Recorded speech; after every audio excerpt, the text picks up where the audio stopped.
We like to dress up the end. We imagine a quiet, dignified moment where we wrap everything up in a neat little bow and say something folks will remember.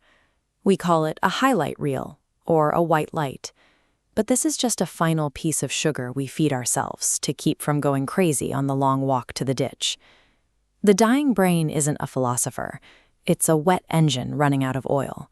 It sputters and coughs until the piston seize. When the cold starts creeping up, systems aren't processing memories. They are failing.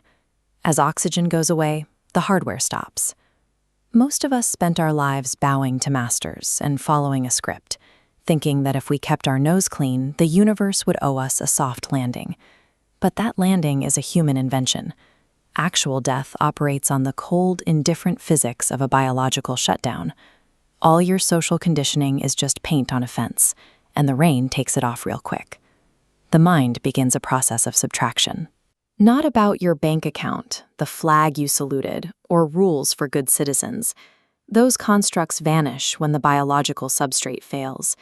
This is the minute you realize the universe doesn't owe you a dime, and it doesn't even know you're there.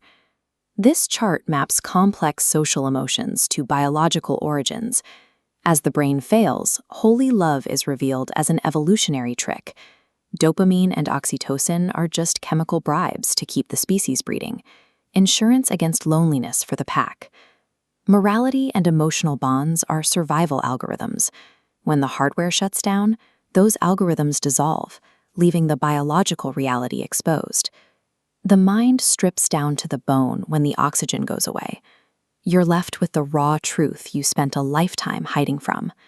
There's a panic that comes with that, a cold sweat that has nothing to do with the temperature of the room.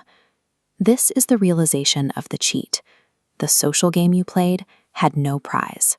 You let fear run your days, thinking your suffering had dignity. But as systems fail, you see the trapdoor underneath has no bottom. There is no big reveal.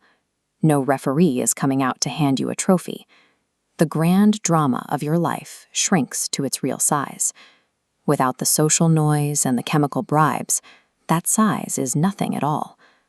The final thought occurs in the split second where the animal brain realizes it fought like hell for nothing. It isn't a sentence or a memory. It's the sudden, heavy weight of the void pressing down on your chest. This is the biological realization of futility.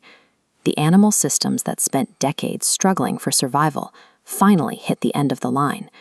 You fought neighbors and grabbed power to feel solid. You thought you were a king in your little dirt patch, but the dirt always wins. The ego you spent decades defending and polishing simply stops. The ghost you called me vanishes like smoke over a gravel road. The final thought is just the click of the switch when the light goes out, and the silence takes over without even saying goodbye.